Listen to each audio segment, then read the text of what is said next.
2 കുട്ടികളടങ്ങുന്ന ഒരു കുടുംബം. അതിലെ മൂത്ത മകൻ പഠിക്കുന്നത് 10ാം ക്ലാസ്സിലാണ്. അവൻ നല്ലൊരു വോളിബോൾ പ്ലെയർ കൂടെയായിരുന്നു. അങ്ങനെ അവൻ പഠിച്ചിരുന്ന എറണാകുളം ജെയിംസ് സ്കൂളിൽ നിന്നും ചില കാരണങ്ങളാൽ അവനെ സ്കൂൾ മാറ്റി ചേർത്തു. എറണാകുളത്ത് തന്നെയുള്ള ഗ്ലോബൽ പബ്ലിക് സ്കൂളിലേക്കാണ് അവനെ മാറ്റിയത്. അതിനുശേഷം കുറച്ച് ദിവസങ്ങൾ അങ്ങനെ കടന്നു പോകുന്നു. അങ്ങനെയിരിക്കെ ഒരു ദിവസം സ്കൂൾ വിട്ടുവന്ന ആ 15 വയസ്സുകാരൻ താൻ താമസിക്കുന്ന അപ്പാർട്ട്മെൻറ്റിൻ്റെ മുകളിലത്തെ നിലയിൽ നിന്നും താഴെ ചാടി ആത്മഹത്യ ചെയ്യുന്നു. ഈയൊരു സംഭവത്തോടു കൂടി വളരെ സന്തോഷത്തോടു കൂടി പോയിക്കൊണ്ടിരുന്ന ആ ഒരു കുടുംബം മുഴുവനായും തളർന്ന അവസ്ഥയിലേക്ക് മാറി. തുടർന്ന് ആ 15 വയസ്സുകാരൻ്റെ ആത്മഹത്യയെക്കുറിച്ചുള്ള ചർച്ചകളായിരുന്നു സോഷ്യൽ മീഡിയ മുഴുവനും പടർന്നത്. എന്തായാലും തൻ്റെ മകൻ ആത്മഹത്യ ചെയ്തതാണ് എന്ന് മനസ്സിലാക്കിയ അവൻ്റെ മാതാപിതാക്കൾ നേരെ സ്കൂൾ അധികൃതരെ സമീപിച്ചു. അവന് സ്കൂളിൽ വെച്ച് എന്തെങ്കിലും സംഭവിച്ചോ എന്നുള്ളത് തിരക്കി. അവൻ്റെ സഹപാഠികളോടും അന്വേഷിച്ചു. അങ്ങനെ അന്വേഷിച്ചപ്പോൾ അവർക്ക് മനസ്സിലാക്കാൻ സാധിച്ചത് ഞെട്ടിപ്പിക്കുന്ന കാര്യങ്ങളായിരുന്നു. ആ ഹൃദയഭേദകമായ വാർത്ത തൻ്റെ ഇൻസ്റ്റാഗ്രാം പേജിലും അവർ പങ്കുവച്ചു. അത് വായിച്ചപ്പോൾ തന്നെ ഹൃദയം തകർന്നുപോയി. ഒരു രക്ഷിതാവും ഈയൊരു അവസ്ഥയിലൂടെ ഒരിക്കലും കടന്നു പോകാനേ പാടില്ല. 2025 ഇന്ത്യയിൽ, കേരളത്തിലാണ് ഇങ്ങനെ ഒരു വംശീയ വിദ്വേഷത്തിൻ്റെ പേരിൽ ഒരാൾക്ക് ജീവൻ നഷ്ടമായത്. മറ്റെന്താണ് പറയേണ്ടത്? അവൻ്റെ തൊലിയുടെ നിറമായിരുന്നു കാരണം. അവനെ ഭീഷണിപ്പെടുത്തുകയും പരിഹസിക്കുകയും അപമാനിക്കുകയും ഒക്കെ ചെയ്തിരുന്നു. എന്ത് സംഭവിച്ചു എന്നുള്ളത് ഈ വീഡിയോയിലൂടെ വിശദമായി അറിയാം. മിഹിർ അഹമ്മദ് എന്നാണ് അവൻ്റെ പേര്. 15 വയസ്സ് മാത്രം പ്രായം. ബിസിനസ് ആവശ്യങ്ങൾക്കായി ദുബായ്ക്കും ഇന്ത്യക്കും ഇടയിൽ യാത്ര ചെയ്യുന്ന കുടുംബമായിരുന്നു അതെന്ന് അവൻ്റെ മാതാപിതാക്കൾ പറയുന്നു. കേരളത്തിലെ കൊച്ചിയിലെ വളരെ പ്രശസ്തമായ CBSE സ്കൂളായ ഗ്ലോബൽ പബ്ലിക് സ്കൂളിലാണ് അവൻ പഠിച്ചത്.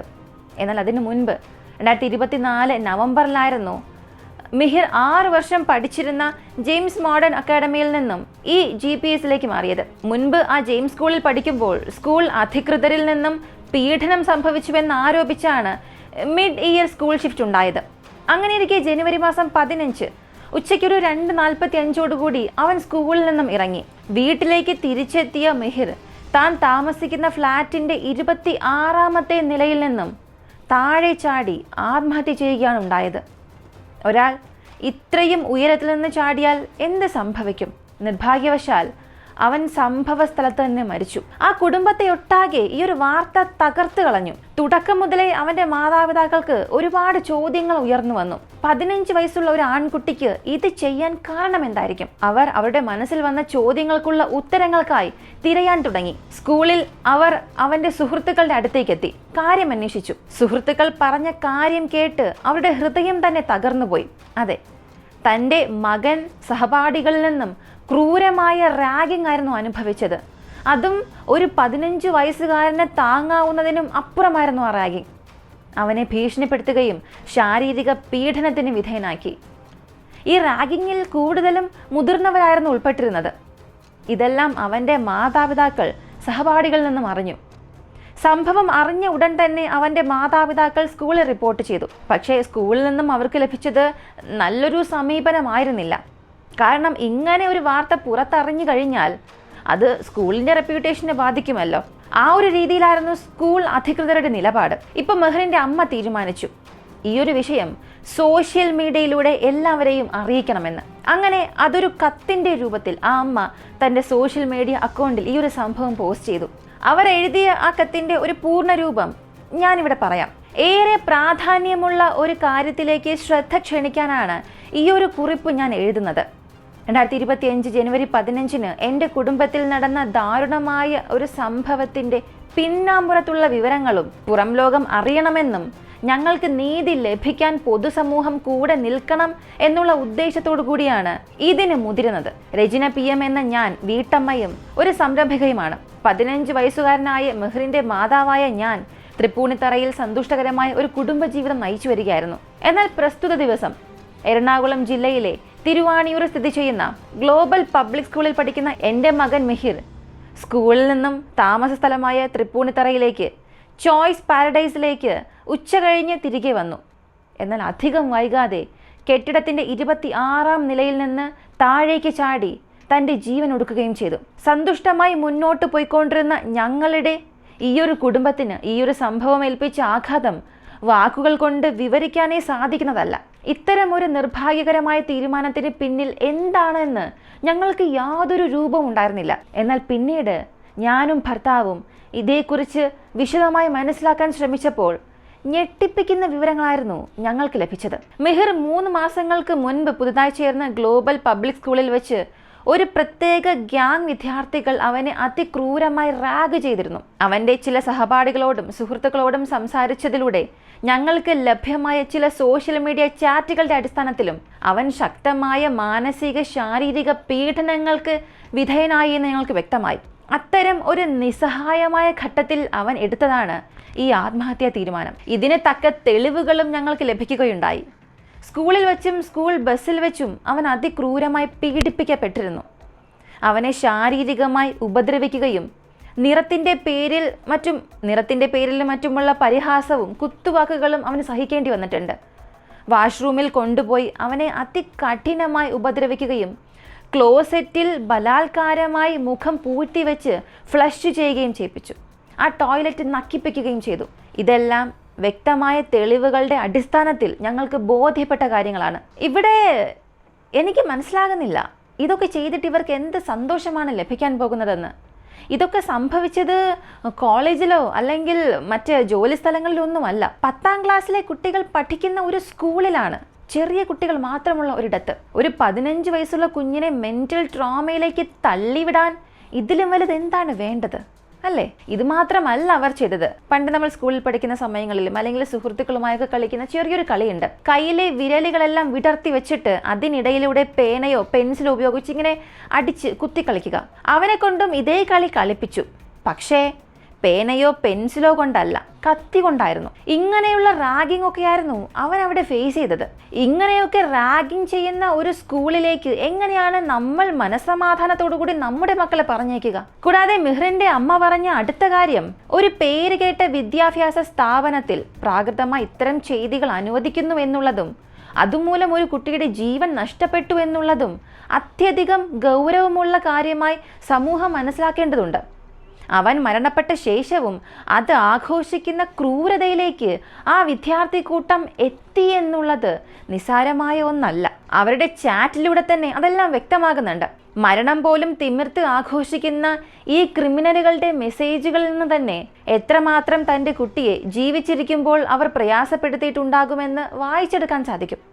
അതായത് ആ കുഞ്ഞ് താൻ താമസിക്കുന്ന അപ്പാർട്ട്മെൻറ്റിൽ നിന്നും 26ാമത്തെ നിലയിൽ നിന്നും ചാടി മരിച്ചു. ഈ മരണപ്പെട്ട് ഏതാനും മണിക്കൂറുകൾ കഴിഞ്ഞപ്പോൾ തന്നെ ഇവനെ റാഗ് ചെയ്ത കുട്ടികൾ ഈ ഒരു വിവരം അറിഞ്ഞു. ആ സമയം ആ കുട്ടികളുടെ റിയാക്ഷൻ അതെങ്ങനെയായിരുന്നു എന്നറിയണ്ടേ? വളരെ നന്നായി, അവൻ ഈ ഭൂമിയിൽ നിന്നും പോയല്ലോ, മരിച്ചല്ലോ എന്ന തരത്തിലായിരുന്നു അവരുടെ ഒരു പ്രതികരണം. ഇതുമായി ബന്ധപ്പെട്ട ഒരുപാട് ചാറ്റുകൾ അവർ നടത്തിയിരുന്നു. അതിൽ ഒരുപാട് ചിരിക്കുന്ന സ്മൈലികളും ഉണ്ടായിരുന്നു. സത്യം പറഞ്ഞാൽ അവർ ആ മരണം ആഘോഷിക്കുകയായിരുന്നു. ഇങ്ങനെയൊക്കെ ഇവർ ആഘോഷിച്ചു എന്നുള്ളത് മെഹ്റിൻ്റെ മാതാപിതാക്കൾ മനസ്സിലാക്കിയത് അവരുടെ ആ ഒരു ചാറ്റിൻ്റെ സ്ക്രീൻഷോട്ട്സിലൂടെയാണ്. അതെല്ലാം അവർക്ക് ലഭിച്ചു.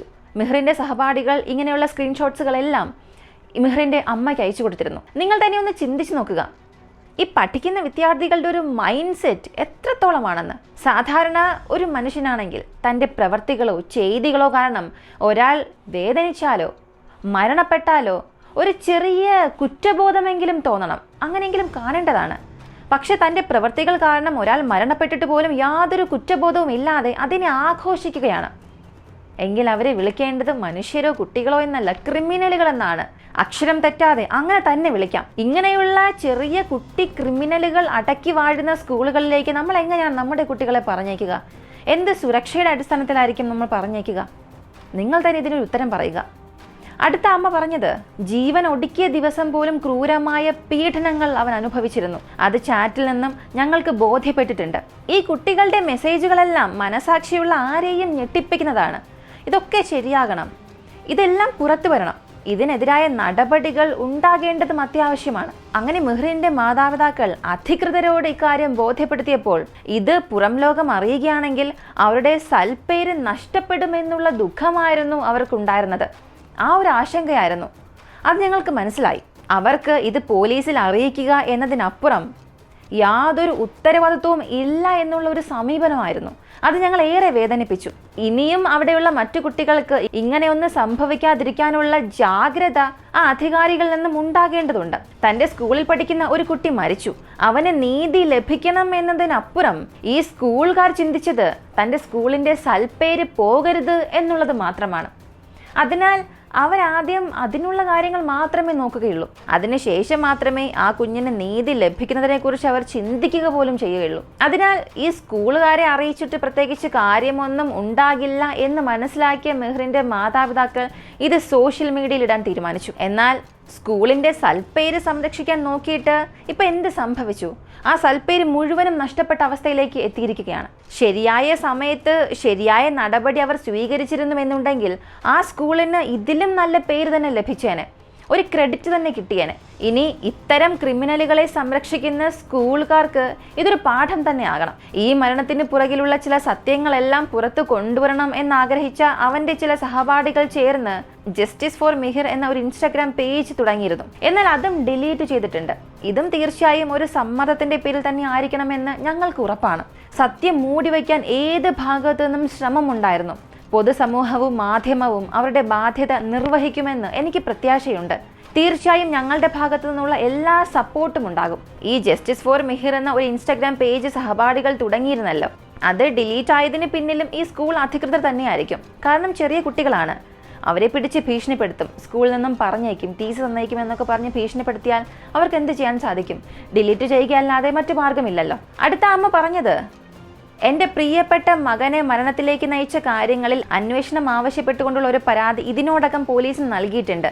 കൂടാതെ കേരള മുഖ്യമന്ത്രിയുടെ ഓഫീസിലേക്കും DGPക്കും കൂടുതൽ വിശദമായ കാര്യങ്ങൾ ഉൾക്കൊള്ളിച്ചുകൊണ്ടുള്ള പരാതിയും നൽകിയിട്ടുണ്ട്. തൃപ്പൂണിത്തറ ഹിൽ പോലീസ് സ്റ്റേഷനിലും FIR രജിസ്റ്റർ ചെയ്തിട്ടുണ്ട്.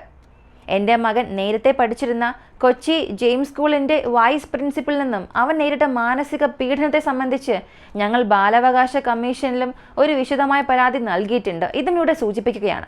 എൻ്റെ പ്രിയപ്പെട്ട മകൻ്റെ ജീവൻ അപഹരിച്ച കേസിലെ മുഴുവൻ പ്രതികളെയും എത്രയും പെട്ടെന്ന് നിയമത്തിന് മുൻപിൽ എത്തിച്ച് അർഹമായ ശിക്ഷ നൽകണം എന്നാണ് ഒരു മാതാവ് എന്ന നിലയിൽ എൻ്റെ ആവശ്യം. അതിനായി സാധ്യമായ എല്ലാ നിയമ പോരാട്ടവും നടത്താനാണ് കുടുംബത്തിൻ്റെ തീരുമാനം. നിയമത്തിലും സംവിധാനത്തിലും ഞാൻ പൂർണ്ണമായും വിശ്വാസമർപ്പിക്കുന്നു. ഞങ്ങൾക്ക് നീതി ലഭിക്കാൻ വേണ്ടിയും ഇനിയും ഇത്തരം സംഭവങ്ങൾ ആവർത്തിക്കപ്പെടാതിരിക്കാനുമായി മാധ്യമ സമൂഹവും പൊതുസമൂഹവും ഞങ്ങൾക്ക് പൂർണ്ണ പിന്തുണയായി ഒപ്പം ഉണ്ടാകുമെന്ന പ്രത്യാശയും വിശ്വാസവും എനിക്കുണ്ട്. ഞങ്ങൾ നിങ്ങളോട് അതിനെക്കുറിച്ച് അഭ്യർത്ഥിക്കുകയും ചെയ്യുന്നു. സമൂഹത്തിൽ സ്വാഭാവികമായ ജീവിതം എല്ലാവർക്കും സാധ്യമാകേണ്ടതുണ്ട്. ഇതിനെതിരെ വരുന്ന ഇത്തരം ക്രിമിനൽ ചെയ്തികൾക്ക് നേരെ യാതൊരു ആനുകൂല്യവും നൽകാതെ നിയമ നടപടി സ്വീകരിച്ചില്ലെങ്കിൽ അത് സമൂഹത്തിന് ദോഷം ചെയ്യുക മാത്രമല്ല, അത് പുതിയ തലമുറയ്ക്ക് കൊടുക്കുന്ന സന്ദേശവും വളരെ അപകടകരമായിരിക്കും. മിഹിർ എന്ന 15-കാരൻ്റെ മാതാവ് എന്നതിനപ്പുറം അവനെപ്പോലുള്ള 10,000-കണക്കിന് കുഞ്ഞുങ്ങൾക്ക് വേണ്ടി കൂടിയാണ് ഞാൻ ശബ്ദിക്കുന്നത് എന്ന ഉത്തമ ബോധ്യം എനിക്കുണ്ട്. അവൻ്റെ മരണം ദൗർഭാഗ്യകരമാണെങ്കിലും അത് ഒട്ടേറെ ജീവിതങ്ങളെ രക്ഷപ്പെടുത്താൻ കാരണമാകുന്ന ഒന്നാകുമെന്ന പ്രതീക്ഷയുമുണ്ട്. അതിനുവേണ്ടി ഏതറ്റം വരെയും നിയമ പോരാട്ടത്തിന് ഞാൻ ഒരുക്കമാണ്. ഇതായിരുന്നു ആ അമ്മ തൻ്റെ ഇൻസ്റ്റഗ്രാം അക്കൗണ്ടിൽ കുറിച്ചിട്ട പോസ്റ്റ്. ഇതിലും കൂടുതൽ വിശദീകരിക്കാൻ ഒന്നും തന്നെ ഇല്ല എന്നാണ് എനിക്ക് തോന്നുന്നത്. ഒരു കുഞ്ഞിനെ നേരിടാവുന്നതിലും അപ്പുറം ആ കുഞ്ഞ് നേരിട്ടു. സഹിക്കാനാകാത്ത അവസ്ഥയിൽ, എന്ത് ചെയ്യണമെന്ന് പോലും അറിയാത്ത അവസ്ഥയിൽ, വല്ലാത്ത നിസ്സഹായ ഒരു സാഹചര്യത്തിലായിരിക്കും ആ കുഞ്ഞ് ആത്മഹത്യ ചെയ്തത്. ഇനി ആ കുഞ്ഞിന് വേണ്ടത് നീതിയാണ്. പിന്നെ ആദ്യമായിട്ടൊന്നുമല്ല നമ്മൾ ഇങ്ങനെയുള്ള സംഭവങ്ങളൊക്കെ കേൾക്കുന്നത്. ഇതിന് മുൻപ് ഒട്ടേറെ കേസുകൾ നമ്മുടെ കേരളത്തിൽ സംഭവിച്ചിട്ടുണ്ട്. കേരളത്തിനകത്തും പുറത്തുമായി നമ്മുടെ ചാനലിലൂടെ നമ്മളത് പറഞ്ഞിട്ടുമുണ്ട്. ഇവിടെയെങ്കിലും ഈ കുഞ്ഞിന് നീതി ലഭിക്കണം, അല്ലെങ്കിൽ ഇനിയും ഇത്തരം സംഭവങ്ങൾ ഇങ്ങനെ ആവർത്തിച്ചുകൊണ്ടേയിരിക്കും. പറഞ്ഞു വന്നാൽ ഇതൊരു ആത്മഹത്യയല്ല, ഒരു കൂട്ടം കുട്ടികൾ ചേർന്ന് അവനെ കൊല്ലുകയായിരുന്നു. ഈ സംഭവങ്ങളെക്കുറിച്ച് നമ്മുടെ ബഹുമാന്യനായ മുഖ്യമന്ത്രിയുടെ ഒരു വാചകമുണ്ടായിരുന്നു: അത്യാവശ്യത്തിനുള്ള കൊലപാതകം മാത്രമേ നടക്കുന്നുള്ളൂ, അല്ലാതെ ഇവിടെ കൊലപാതകങ്ങളൊന്നും ഇല്ല എന്നാണ് ബഹുമാന്യനായ മുഖ്യമന്ത്രി പറഞ്ഞത്. സത്യം പറഞ്ഞാൽ ഇവിടെയുള്ളതുപോലുള്ള ക്രൈം മറ്റെവിടെയും ഉണ്ടെന്ന് ഞാൻ വിശ്വസിക്കുന്നില്ല. ഈ പൂക്കോട്ട് കൊലക്കേസിൽ ഇപ്പോഴും പ്രതികൾക്ക് ശിക്ഷ കൊടുക്കാതെ കുട്ടികൾ എന്ന മുദ്ര കൊടുത്ത് തുറന്നു വിട്ടത് ഇതിന് പിന്നാലെ വരുന്ന എല്ലാ കുട്ടികളും കണ്ടു നിൽക്കുക തന്നെയാണ് ചെയ്യുന്നത്. അപ്പോൾ ഇനിയും ഇതിനേക്കാൾ വലുത് സംഭവിക്കുക തന്നെ ചെയ്യും. ഞാൻ കുട്ടിയല്ലേ, എന്ത് ചെയ്താലും പ്രശ്നമില്ലല്ലോ, എനിക്ക് എന്ത് ശിക്ഷ നിയമം നൽകാനാണ്? ആ ഒരു ചിന്ത കുട്ടികൾക്കുള്ളിലേക്ക് നമ്മുടെ നിയമം തന്നെയാണ് കുത്തിവെച്ചുകൊണ്ടിരിക്കുന്നത്. ഇതുപോലെ കഴിഞ്ഞ വർഷം കോളേജിൽ പഠിച്ചിരുന്ന ഒരു കുട്ടി ആത്മഹത്യ ചെയ്തിരുന്നു, സിദ്ധാർത്ഥന്റെ കൊലയാളികൾക്ക് ശരിയായ ശിക്ഷ നൽകിയിരുന്നെങ്കിൽ ഈ തെറ്റിപ്പോൾ ആവർത്തിക്കില്ലായിരുന്നു. ഇപ്പോഴും ഇതെല്ലാം സംഭവിക്കുന്നുണ്ട്, എല്ലായിടത്തും സംഭവിക്കുന്നുണ്ട്. തെരുവുകളിലും ഓഫീസുകളിലും സ്കൂളുകളിലും കോളേജുകളിലും എല്ലായിടത്തും ഇങ്ങനെയുണ്ട്. നിങ്ങൾ അത്തരം ആളുകളിൽ ഒരാളാണെങ്കിൽ ദയവായി നിങ്ങൾ കുറച്ചെങ്കിലും ലജ്ജിക്കുക. കാരണം മറ്റുള്ളവരെ വേദനിപ്പിക്കുന്നത് ഒരു ശക്തിയൊന്നുമല്ല, രോഗമാണ്. അതൊരു രോഗമാണ്, മാനസികാരോഗ്യ പ്രശ്നമാണ്. ഇതിനെ സാഡിസം എന്നാണ് വിളിക്കുന്നത്. ഈ പെരുമാറ്റത്തിൽ അഭിമാനിക്കാനൊന്നും പാടില്ല. ഇതെല്ലായിടത്തും ഉണ്ട്. ഓൺലൈനിൽ പോലും ആരെങ്കിലും എന്തെങ്കിലും പോസ്റ്റ് ചെയ്യുമ്പോൾ ആളുകളെ അപമാനിക്കുകയും പരിഹസിക്കുകയും ചെയ്യുന്നത്. സത്യത്തിൽ ഇതെല്ലാം ലജ്ജാകരമാണ്. നമ്മുടെ സമൂഹം ഇതെല്ലാം അംഗീകരിക്കണം. മറ്റുള്ളവരെ അപമാനിക്കുകയോ കളിയാക്കുകയോ ചെയ്യുന്ന ആളുകളെല്ലാം ഈ ലോകത്തിന് തന്നെ ഒരു ശാപമാണ്. നിങ്ങൾ ഇങ്ങനെയൊക്കെ ചെയ്യുന്നവരുടെ കൂട്ടത്തിലാണെങ്കിൽ, അല്ലെങ്കിൽ അങ്ങനെ ചെയ്യുന്നവരാണെങ്കിൽ ദയവായി അതൊന്ന് നിർത്തുക. സ്കൂളിലോ കോളേജിലോ ജോലിസ്ഥലത്തോ എവിടെയുമാകട്ടെ, മറ്റുള്ളവരെ പരിഹസിക്കുന്ന ഗ്രൂപ്പിലാണ് നിങ്ങൾ ഉള്ളതെങ്കിൽ ദയവ് ചെയ്ത് നിങ്ങൾ അതിൻ്റെ ഒരു ഭാഗമാകരുത്. ഒരാളുടെ കഷ്ടപ്പാടുകൾ കണ്ട് ചിരിക്കുന്നത് നിങ്ങളുടെ ഉള്ളിലെ ആഴത്തിലുള്ള പ്രശ്നത്തെ പ്രതിഫലിപ്പിക്കുകയാണ് ചെയ്യുന്നത്. അത് നിങ്ങൾ തന്നെ ശരിയാക്കുന്നതായിരിക്കും നിങ്ങൾക്ക് നല്ലത്.